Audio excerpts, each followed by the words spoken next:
오늘 저녁 우리에게 주시는 하나님의 말씀 같이 보겠습니다. 출애굽기 8장 1절에서 우리 7절까지 말씀 같이 보시겠습니다. 출애굽기 8장 1절에서 7절까지 말씀 우리 찾으셔서 한 절씩 우리 같이 교독하시겠습니다.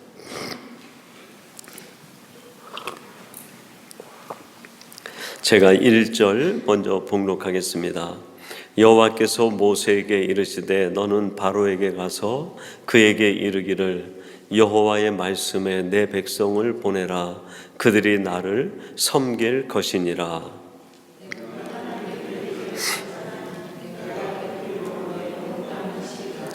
개구리가 나일 강에서 무수히 생기고 올라와서 내 궁과 내 침실과 내 침상 위와 내 신하의 집과 내 백성과 내 화덕과 내 떡 반죽 그릇에 들어갈 것이며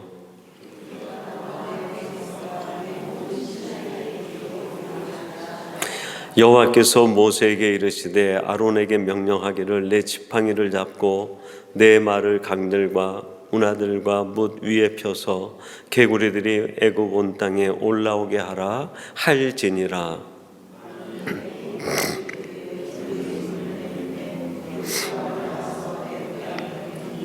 우리 7절 같이 봉독하겠습니다. 요술사들도 자기 요술대로 그와 같이 하여 개구리가 애굽 땅에 올라오게 하였더라. 아멘. 오늘 화요 저녁 예배 시간에는 주신 말씀 출애굽기 8장 1절에서 7절 말씀을 갖고 마음의 불순물을 제거하라 하는 제목으로 하나님의 말씀을 전하도록 하겠습니다. 우리들이 깨끗한 물, 건강한 물을 마실 수 있고 얻으려면 정수기의 필터가 제 기능을 발휘해야 됩니다. 어떻게 보면 깨끗한 물처럼 보이지만 그 정수기를 통과하고 필터를 통과할 때 더 맑고 건강하고 순수한 물을 얻을 수 있게 되는 것이죠. 비슷한 원리가 우리 크리스찬들에게도 있겠다 그런 생각이 들어요. 우리 성도들이 겉으로 보면 다 성도답고 크리스찬답고 하나님의 자녀다운 모습을 하고 있는데 하나님의 영적 필터를 거치지 않으면 겉으로 보면 다 깨끗하고 맑은 것 같은데 진정으로 건강한 크리스찬, 하나님이 찾는 그 맑은 크리스찬이 되지 않을 수도 있다 하는 것이죠. 그래서 하나님은 때때로 우리들을 하나님이 장치해 놓으신 영적 필터를 거치게 하십니다. 우리를 더 건강하고 더 맑고 깨끗한 크리스찬으로 만드시기 위해서 그런 거죠. 그러면 하나님이 우리를 그렇게 맑고 깨끗하고 건강한 크리스찬으로 만들기 위해서 하나님이 장치해 놓으시는 영적 필터, 그건 도대체 뭘까? 저는 성경을 보면서 그것이 하나님의 진노하심, 하나님의 심판이라고 하는 필터가 아닐까. 우리들이 하나님의 진노나 하나님의 책망을 받을 때에는 때로는 두렵기도 하고 한편으로는 섭섭하기도 해요. 하나님, 내가 이렇게 하나님을 열심히 섬기고 믿음 생활하고 신앙 생활하는데 왜 내게 이렇게 어려움이 찾아오고 하나님 나에게 이렇게 무거운 짐을 지어주시고 때로는 책망도 하시고 진노도 하십니까? 그 자체를 책망이나 진노나 고난으로만 보게 되면 섭섭해져요. 왜 하나님이 이렇게 나를 힘들게 하실까? 왜 내게만 더 이렇게 큰 어려움을 주시는 걸까? 근데 거기에 담긴 하나님의 진정한 뜻을 헤아리게 되면 그게 얼마나 큰 은혜인지 몰라요. 그게 바로 나를 나 되게 하는, 나를 크리스찬답게 하고 성도답게 만드시기 위한 하나님의 영적 필터이기 때문입니다. 다윗이 그 밧세바의 사건을 통해서 자기는 완전 무결한 그 죄를 갖다가 해결했다고 생각을 했어요. 그리고 백성들 앞에, 사람들, 신하들 앞에 자기는 항상 깨끗하고 떳떳한 왕으로 자기를 내세웠습니다. 백성들 전체가 다윗을 볼 때에도 정말 위대했어요. 저렇게 훌륭하고 성군 같은 임금이 어디 있을까? 자타가 공인하는 왕이었습니다. 그런데 어느 날 하나님이 나단 선지자를 보내요. 그래가지고 예화를 하나 든 다음에 바로 그 죄인이, 그 못된 사람이 바로 너다 지적을 하시는 거예요. 하나님의 영적 필터죠. 다윗이 그 하나님의 영적 진노하심, 하나님의 책망, 무서운 심판의 말이라고 하는 그 필터 앞에 자기가 통과되고 났을 때 다윗이 하나님이 쓰실 만한 정말 위대한 왕이 되지 않습니까? 어떻게 보면 우리들이 신앙생활할 때 우리 신앙의 한 고민, 우리 신앙생활의 갈등 중에 하나가 이 부분이라 할 수 있어요. 내가 다른 사람보다, 함께 신앙생활하는 옆에 있는 친구보다 내가 더 열심인 것 같고, 내가 더 성실한 것 같고, 내가 더 열정이 있고 책임감도 있고 잘하는 것 같은데 이상하게 어려움이 끊어지지 않는 거예요. 자꾸 뭔가 불편한 게 생기고 힘든 일이 생기고, 거기에다 하나님의 말씀을 볼 때마다 그냥 마음에 콱콱 찔리는 말씀들이 다가오는 거예요. 그럴 때 우리들이 신앙생활하며 갈등이 일어나요. 왜 그럴까? 하나님이 나는 미워하시는 건가?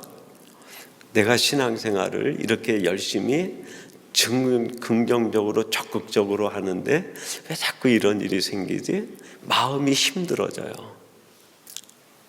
그리고 그 답을 찾지 못하면 자꾸 하나님 앞에 나가는 시간이 소홀해지게 됩니다. 자꾸 하나님과 나 사이가 멀어지게 돼요. 하나님이 내게 그런 사인을 주시는 것은 나를 미워해서가 아니라 정말 사랑해서예요.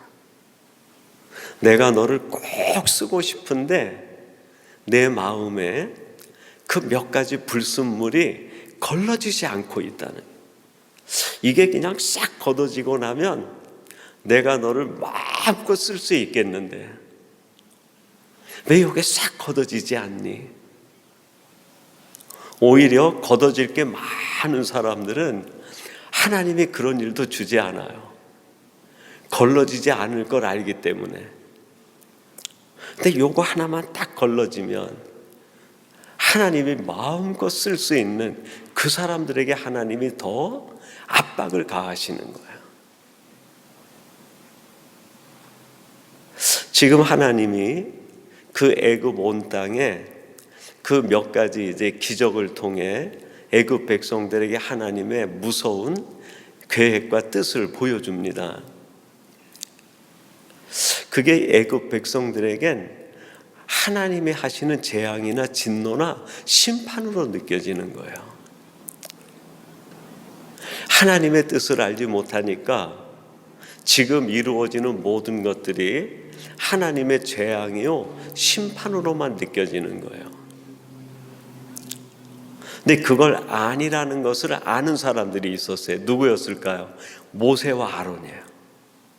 모세와 아론은 지금 애굽 땅에 이루어지고 있는 이 모든 것들이 결코 그 애굽 백성들을 미워해서 하나님이 내리시는 진노나 재앙이나 심판이 아니라는 걸 알았어요. 오히려 그들에게 만연되어 있는 많은 불신앙적이고 잘못된 삶들을 깨닫게 하시고 걸러내시기 위한 하나님의 영적 필터와 같은 사건임을 모세와 아론은 알았던 것이죠.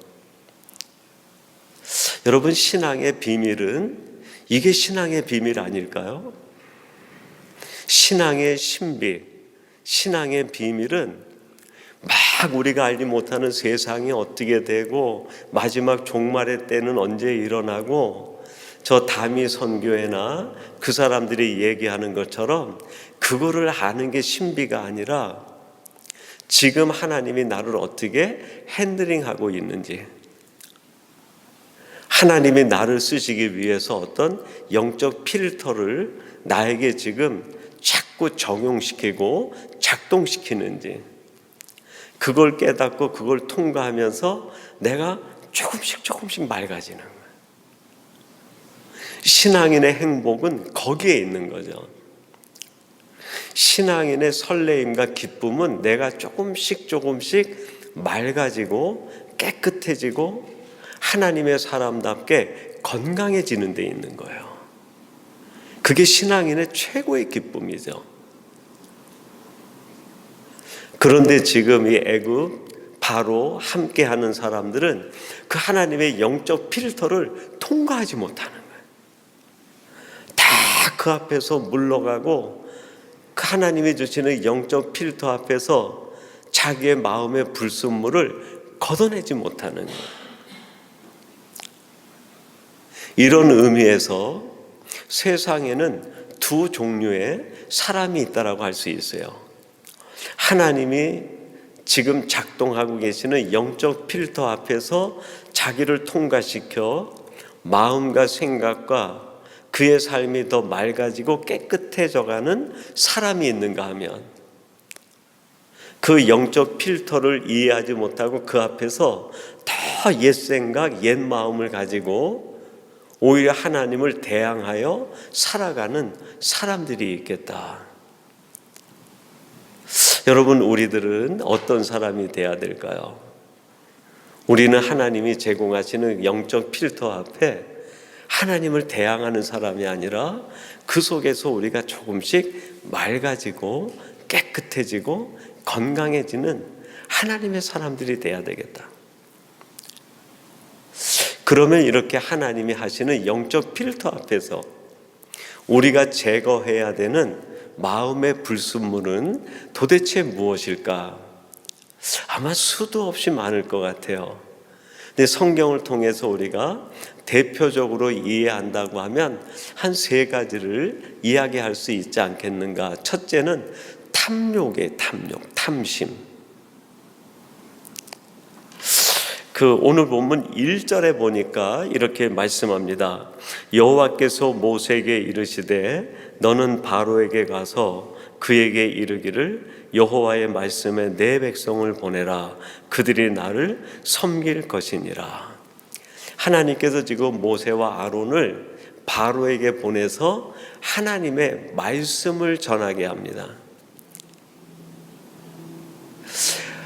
한 피조물에게 그 피조물을 지으신 창조주 하나님이 말씀하셔서 그 말씀을 듣게 된다는 게 이게 얼마나 큰 은혜겠어요. 지금 만약 여기에 하나님이 오셔서 중앙교회 성도들아 그러면 우리는 다 정말 기절해 버릴 거예요. 하나님이 여기까지 오셔서 직접 우리에게 말씀하시다니, 이게 얼마나 놀라운 사건입니까? 근데 그 바로와 애굽 백성들에게 하나님이 지금 모세를 통해서 말씀하시는데 그 말씀이 그들에게 들리지 않아요. 왜 들리지 않을까요? 하나님의 말씀이 들어올 공간이 없는 거예요. 마음이 다른 걸로 꽉 차버린 거예요. 무엇으로 찼을까요? 그들의 세상을 향한 탐심과 탐욕으로 가득 차 있는 거예요. 가득 차 있는 거예요. 그리고 오늘 본문 내용은 그 개구리 재앙으로 되어 있는 내용입니다. 그래서 2절에 보니까 이렇게 말씀하세요. 내가 만일 보내기를 거절하면 내가 개구리로 너희 온 땅을 치리라. 개구리가 애굽의 온 땅에 가득하게 된다는 거예요. 이 개구리라고 하는 히브리어가 체파르데아라는 말이에요. 체파르데아. 우리 한국식으로 얘기하면 개구리, 그거는 하나의 보통 명사이기도 하지만 개구리라는 단어가 만들어진 것은 의성어에서 만들어졌어요. 개골 개골 개골 된다고 울어대는 그 소리를 따가지고 개구리 만든 것과 똑같이 히브리어 체파르데아라고 하는 개구리라는 히브리어도 의성어예요. 히브리 사람이 체파르데아라고 할 때 그거는 짹짹거리다, 그런 뜻이 있어요. 짹짹거리다. 개구리들이 물 가운데서 막 떠드는 그 소리가 히브리 사람들에게는 짹짹짹짹 하는 소리로 들린 것 같아요. 우리 한국은 개골 개골 그렇게 들렸을 테고, 그 의성어가 보통 명사가 된 거예요. 개구리, 체파르데아. 근데 이 짹짹거리다라는 뜻 속에 한 가지 뜻이 더 있어요. 끝없이 요구하다, 그런 뜻이 있어요. 체파르데아 하면은 개골개골 하는 소리와 함께 계속 달라 하는 뜻이 있는 거예요. 그 마음에 끝없이 요구하는 탐욕의 마음으로 가득 차 있다는 걸 뜻하는.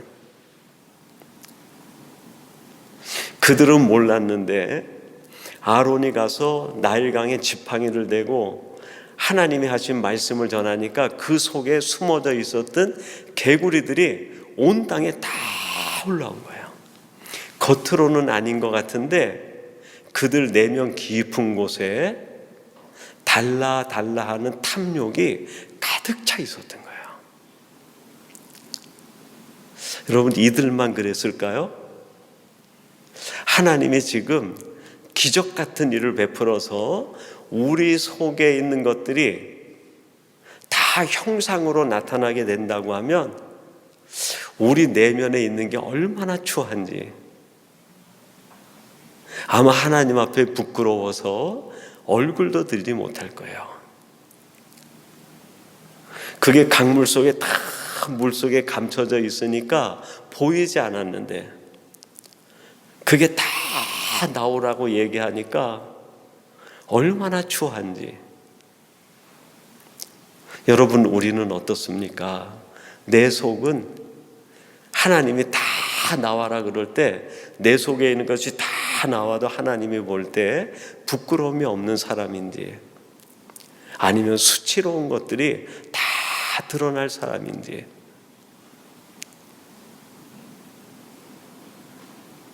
하나님께서 우리 안에 있는 이것들을 다 제거하라는 거예요.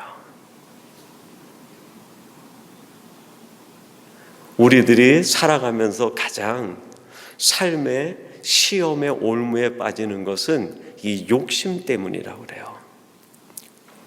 야고보서 1장 14절을 이렇게 말씀합니다. 오직 각 사람이 시험을 받는 것은 자기 욕심에 끌려 미혹됨이니.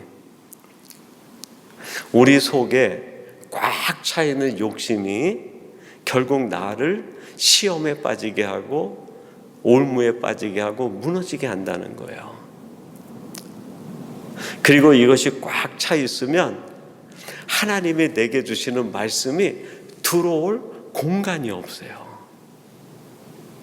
생각 외로 우리의 마음속에 하나님의 말씀이 들어올 공간이 생각보다 아주 작습니다. 나는 하나님의 말씀은 다 받아들일 거야. 우리는 그렇게 생각하고 살죠. 그러나 정말 내가 하나님의 말씀에 대하여 어떻게 살아가는지 내 자신을 진지하게 돌아보면 내 속에 꼭꼭 심겨지는 말씀들이 아주 작은 걸 알 수 있어요. 그것은 내 마음에 공간이 여유가 없기 때문이에요. 그래서 이 탐욕이라는 그거를 자꾸 우리가 제거할 때 하나님의 말씀이 머무를 공간이 점점 커지는 거예요. 이게 은혜고 축복 아니겠습니까? 두 번째, 우리들이 마음에 제거해야 될 불순물이 있는데 그것은 불신입니다. 오늘 본문 6절에 이렇게 말씀합니다. 아론이 애굽 물들 위에 그의 손을 내밀매 개구리가 올라와서 애굽 땅에 덮이니. 지금 아론이 나일 강물에다 손을 대고 지팡이를 대고 나니까 그 속에 있던 개구리가 다 무트로 올라온 거예요. 아론의 손짓 하나에 그 수많은 개구리 떼가 이리저리 전부 그 아론의 손을 쫓아서 다 나온 거예요. 지금 이 개구리는 애굽 사람들이 섬기던 신 중에 하나예요. 개구리는 풍요의 신이었어요. 풍요의 신. 개구리는 알을 많이 낳기 때문에 다산의 신으로 숭배받고 섬김을 받았습니다. 그리고 애굽 사람들은 그 나일강에다가 개구리에다가 제사를 지내는 거예요. 풍요와 다산을 위해서 제사를 지내요. 애굽 사람들이 신이라고 생각하는 그 개구리가 지금 누구 손짓 하나에 그들의 향방이 갈리고 그들의 갈 길이 정해집니까? 아론의 손짓 하나에. 왜 하나님이 이런 액션을 취하게 했을까요? 지금 바로와 애굽 사람들에게 한번 보라는 거예요. 너희들이 신처럼 위대하게 여기는 개구리가 저 아론의 손짓 하나에 이리저리 왔다 갔다 방향을 잡지 못하고 그 지시를 따르는데, 이래도 이 개구리가 정말 신이겠느냐 하는 걸 얘기하는 거예요. 거짓 신, 헛된 신에 유혹당하지 말라는 거예요. 이스라엘 백성들이 애굽에서 나온 뒤에 그들이 가나안 땅에 들어가면서 오직 여호와 한 분만을 섬기게 됩니다. 근데 그들이 왕조 역사 약 200년을 거쳐가는 중에 야훼 하나님 한 분을 섬기는 게 아니라 산당 제사를 지내기 시작을 해요. 그리고 가나안 족속들과 애굽에서 봤던 그 모든 신들을 이스라엘 백성들이 똑같이 섬기는 게 똑같이.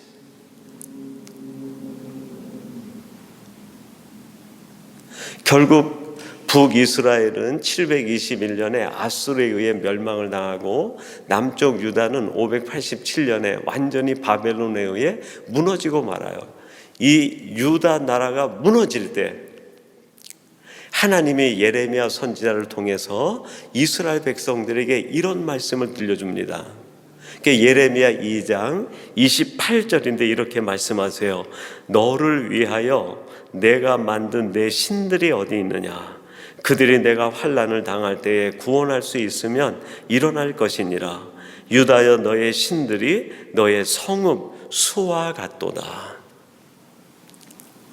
애굽에서 나올 때 오직 야훼 하나님 여호와만 섬기던 그들이 가나안 땅에 들어가 200년 사는 동안에 그들이 섬기는 온갖 잡신들과 우상들이 그들이 만든 성읍의 수보다 더 많다는 거예요.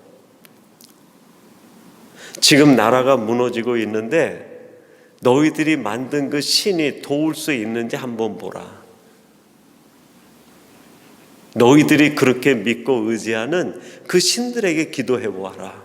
그 신들이 일어나서 너희들을 다시 건져내 줄 수 있는지. 하나님께서 지금 유다 이스라엘 백성들을 몰락시키는 것은 겉으로 보면 그들에게 심판인지 모르겠어요. 그러나 거기에 담긴 아버지의 뜻이 뭡니까? 하나님의 영적 필터인 거예요. 필터.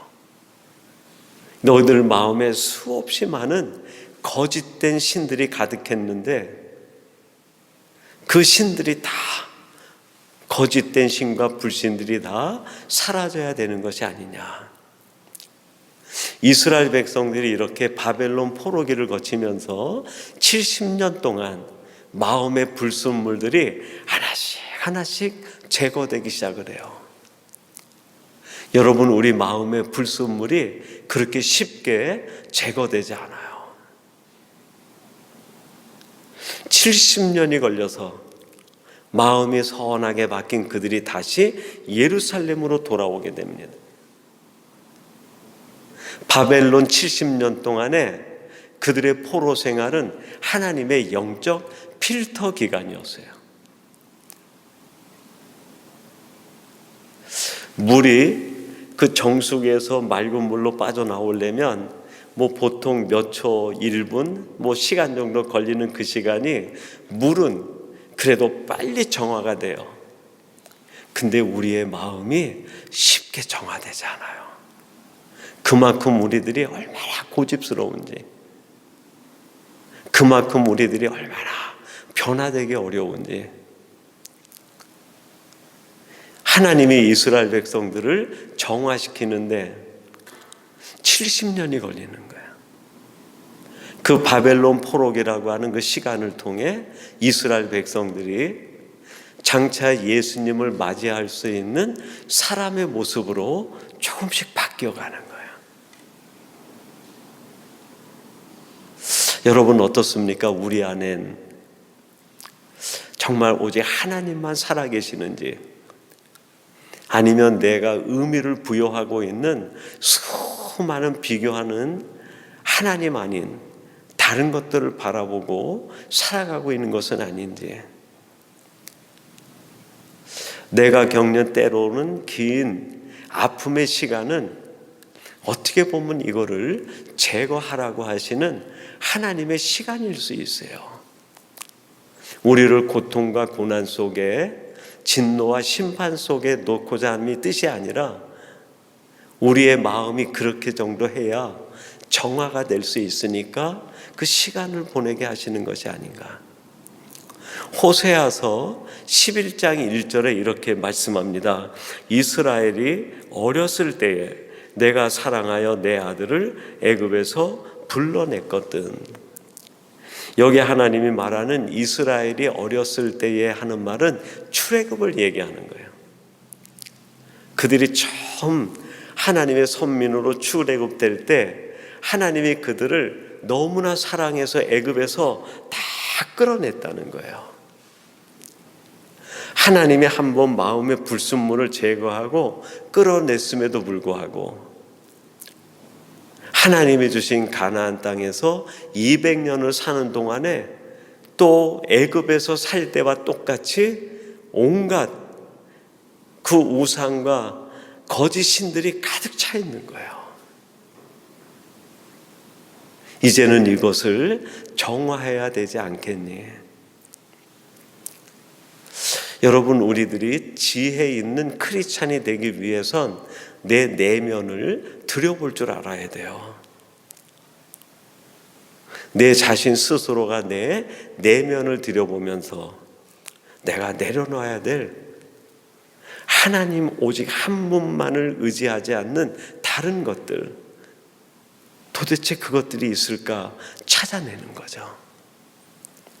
세 번째, 우리의 마음에 불순물이 있는데 그것은 교만이라 할 수 있어요. 오늘 본문 7절 마지막 절 말씀인데 같이 한번 봉독하겠습니다.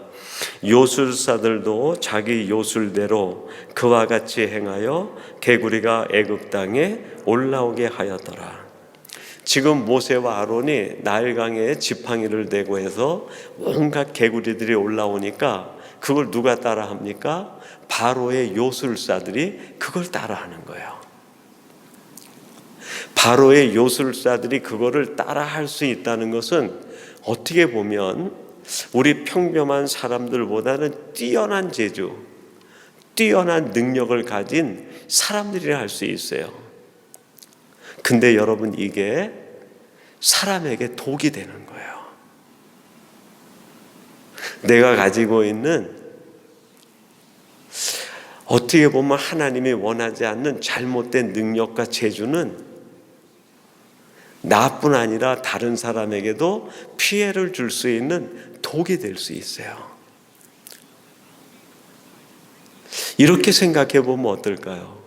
이 애굽의 술사들이 아예 이런 능력이 없었다고 하면, 그 바닷물을 피로 바꾸게 하는 것 따라하는 그런 능력도 없고, 아론이 개구리 떼가 올라오게 하는데 애굽의 술사가 이런 능력이 없었다고 하면 바로가 더 빨리 하나님의 손길을 깨달았지 않았을까요? 섣부른 재주와 능력이 자기도 망하게 할 뿐 아니라 타인에게도 해를 끼치는 거예요. 저는 이게 교만이 아닌가. 하나님이 주시는 능력과 하나님이 가지고 계신 권세를 의지하는 것이 믿음인데, 그게 아니라 내가 가지고 있는 조그만 재주와 능력을 더 크게 여기기 시작할 때 결국 그게 교만으로 자라게 되는 것이 아닌가. 18세기의 프랑스의 극작가인 알랭이라는 분이 있어요. 그분이 이런 얘기를 합니다. 믿음의 반대말은 불신이 아니라 확신에 찬 교만이다. 우리는 믿음의 반대 그러면 불신, 그렇게 생각하잖아요. 근데 이 알랭이란 사람은 그렇게 생각하지 않고, 믿음의 반대말은 내가 어떤 확신을 가지고 있는데 그 확신 속에도 교만이 가득 차 있는 거예요.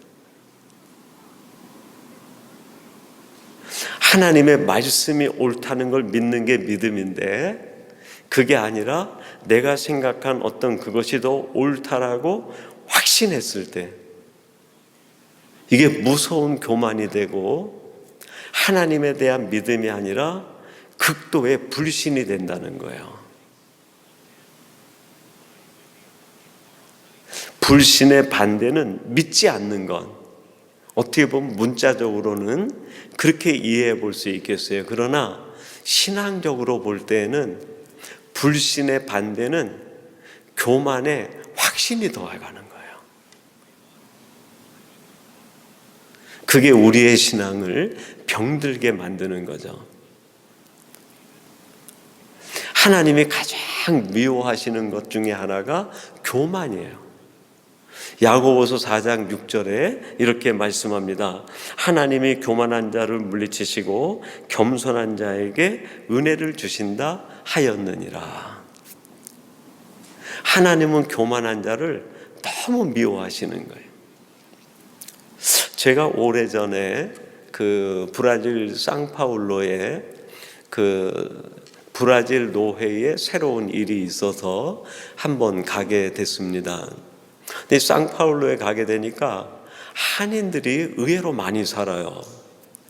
그리고 1970년, 80년대에 그 브라질 상파울로에 한국의 의류 산업하는 분들이 대거 브라질로 가신 거예요. 그리고 상파울로에 서울의 압구정동 같이 로데오 거리 비슷하게 가장 번화한 그 시장 골목이 있는데, 거기가 한인들이 의류 상점을 개설해 가지고 의류 제품을 파는 그 상점거리예요.